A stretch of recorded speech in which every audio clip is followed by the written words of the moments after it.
Hello friends, मेरे पास एक viewer का सवाल आया है कि क्या हम लीज होल्ड प्रॉपर्टी खरीद सकते हैं। तो देखिए दोस्तों, इसके लिए हमें सबसे पहले समझना होगा कि लीज होल्ड प्रॉपर्टी कौन कौन करता है और उसके क्या प्रोज एंड कॉन्स हो सकते हैं। तो पहली चीज़, लीज होल्ड प्रॉपर्टीज़ जो हैं, जो सरकारी एजेंसीज़ या गवर्नमेंट अथॉरिटीज़ या कोई भी सरकारी ऑर्गेनाइजेशन अगर लीज पे कोई प्रॉपर्टी देती है तो उसको लिया जा सकता है। लेकिन हमें सबसे पहले ये देखना होगा कि लीज़ की मियाद कितनी है, कितने टाइम के लिए वो लीज़ डीड दी गई है, क्या वो लीज़ डीड ख़त्म तो नहीं होने वाली है, लीज़ पीरियड जो है जितने मियाद के लिए वो लीज़ दी गई है, क्या वो टेन्योर ख़त्म तो नहीं होने वाला है। फॉर एग्ज़ाम्पल, कुछ गवर्नमेंट एजेंसीज़ ऐसी भी हैं जो अपनी प्रॉपर्टी सिर्फ किराए पे देती हैं 1 साल 2 साल के लिए किसी भी ऑर्गेनाइजेशन को या व्यक्ति को यूज़ करने के लिए, जो जनरली लीज़ ना होकर के उसका जो कॉन्सेप्ट होता है वो लाइसेंस का होता है टू यूज़ द प्रॉपर्टी। उस प्रॉपर्टी को यूज़ तो कर सकते हैं लेकिन आपके पास मालिकाना हक नहीं होते। दूसरी तरह की जो लीज डीड होती है वो होती है परपेचुअल लीज डीड, जो जनरली अथॉरिटीज़, गवर्नमेंट अथॉरिटीज़ किसी भी व्यक्ति या फर्म या ऑर्गेनाइजेशन या कंपनी को करती हैं, जिसमें कि वो जनरली 90 इयर्स या 99 इयर्स के लिए ये लीज डीड की जाती है। और इस तरह की परपेचुअल लीज डीड में उस प्रॉपर्टी से रिलेटेड करीब करीब हर तरह के मालिकाना हक दिए जाते हैं। बस फ़र्क इतना ही होता है कि वो जो मालिकाना हक है वो फॉरएवर नहीं होता है, वो कुछ पर्टिकुलर टेन्योर के लिए होता है, जो कि मिनिमम 20 या 30 साल से स्टार्ट होकर के इंडस्ट्रियल प्रॉपर्टीज़ में, रेजिडेंशियल प्रॉपर्टीज़ में ये 99 इयर्स तक का होता है।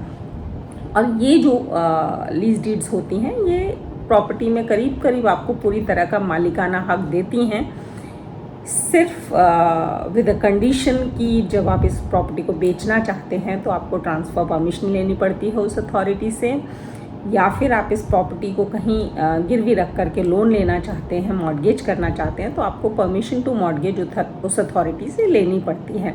बाकी आप उस प्रॉपर्टी को बिल्कुल अपने एज अ ओनर, मालिक की तरह उस प्रॉपर्टी को बिल्कुल यूज़ कर सकते हैं, आपके कंप्लीट पोजेशन में होती है वो प्रॉपर्टी।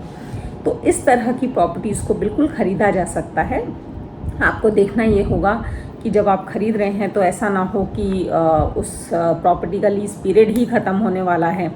सपोज़ 99 इयर्स की लीज़ डीड है और 98 इयर्स ऑलरेडी हो चुके हैं और तब आप वो प्रॉपर्टी ख़रीद रहे हैं, तो वो आपके कितने यूज़ की होगी और आप उसमें कितना पैसा दे रहे हैं, ये देखना बहुत ज़रूरी होगा। दूसरी चीज़, जब आप गवर्नमेंट अथॉरिटी की कोई भी लीज होल्ड प्रॉपर्टी ख़रीदते हैं तो पहले आपको उस अथॉरिटी से ट्रांसफ़र परमिशन ज़रूर ले लेना चाहिए अपने नाम पे। उसके बाद ही आपके नाम पे ट्रांसफ़र डीड कर सकता है जो एक्चुअल लेसी है, जिसके नाम पे लीज डीड है। तीसरी चीज़ जो आपको इसमें देखनी है वो ये देखनी है कि जब आपके नाम पे लीज डीड हो जाती है तो आप उसकी अथॉरिटी में अपने नाम पे म्यूटेशन ज़रूर करवा लें ताकि आपकी प्रॉपर्टी सेफ़ रहे। तो इस तरह से जो गवर्नमेंट अथॉरिटीज़ की लीज होल्ड प्रॉपर्टीज़ होती हैं आप उनको ख़रीद सकते हैं। ख़ास करके जैसे नोएडा अथॉरिटी है तो उसकी, या greater Noida authority, Yamuna expressway authority, इसकी मैक्सिमम प्रॉपर्टीज़ जो हैं लीज होल्ड प्रॉपर्टीज़ ही होती हैं और परपेचुअल लीज डीड होती है। तो इसकी जो ख़रीद फ़रोख्त है बिल्कुल होती है और ट्रांसफ़र डीड के थ्रू, रजिस्टर्ड ट्रांसफ़र डीड के थ्रू होती है, और आप भी रजिस्टर्ड ट्रांसफ़र डीड करके अपने नाम पे ये प्रॉपर्टी ख़रीद सकते हैं।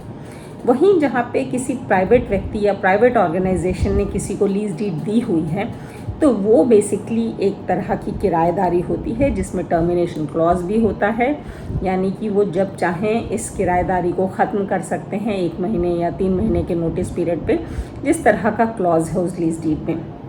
तो इस तरह की प्रॉपर्टीज़ को जनरली आप आगे लीज़ पे नहीं ले सकते हैं जब तक कि जो लेसी है जिसके नाम पे लीज डीड है उसको सबलेट करने का क्लॉज उस पर्टिकुलर लीज डीड में ना हो। और सजेशन यही रहेगी कि अगर आप फिर भी आगे किराएदारी पे उसे सब लीज़ करना चाह रहे हैं, लेना चाह रहे हैं, तो आप मेन जो ओनर है, प्रॉपर्टी का जो मालिक है, उसकी कंफर्मेशन, उसकी रिटन परमिशन ज़रूर लें अपने नाम पे लीज़ लेने के लिए। हालांकि आप इस किराएदारी को भी ख़रीद सकते हैं लेसी से, लेकिन ओनर की परमिशन के बाद ही ले सकते हैं। और अगेन यहाँ पे आपको देखना होगा कि जो जिससे आप सब लीज़ कर रहे हैं, करवा रहे हैं, उस व्यक्ति को कितने समय के लिए ये लीज़ डीड मिली है, और आप जो बचा हुआ समय है केवल उसी का पैसा दे रहे हैं, एंटायर प्रॉपर्टी का पैसा नहीं दे रहे हैं, या ये सोच करके प्रॉपर्टी नहीं ले रहे हैं कि ये इससे आपको मालिकाना हक मिल जाएगा। क्योंकि जो प्राइवेट व्यक्ति या ऑर्गेनाइजेशंस लीज़ करते हैं उसमें मालिकाना हक कहीं से भी नहीं मिलता है, वो सिर्फ एक तरह की किराएदारी ही होती है।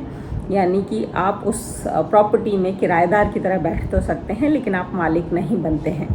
तो इन चीज़ों का आपको ध्यान रखना है, और इन चीज़ों का ध्यान रखने के बाद अगर आपको लगता है कि आपको लीज होल्ड प्रॉपर्टी ले लेनी चाहिए तो आप बिल्कुल ले सकते हैं। पर लीज डीड में लिखे हुए टर्म्स एंड कंडीशंस को बहुत ध्यान से पढ़ने के बाद, उसको समझने के बाद, और किसी अच्छे कानूनी विशेषज्ञ की सलाह लेने के बाद ही आपको लीज होल्ड प्रॉपर्टीज़ लेनी चाहिए। क्योंकि इसमें कई तरह के क्लॉजेज होते हैं जो आपके ओनरशिप राइट्स को या आपके जो भी आप राइट्स खरीद रहे हैं उनको अफेक्ट कर सकते हैं। Thank you so much. अगर आपका फिर भी कोई सवाल है इससे रिलेटेड तो आप बिल्कुल पूछ सकते हैं नीचे दिए गए कमेंट बॉक्स में। मिलते हैं मेरे नेक्स्ट वीडियो में, तब तक के लिए धन्यवाद, नमस्कार, शब्बा खैर।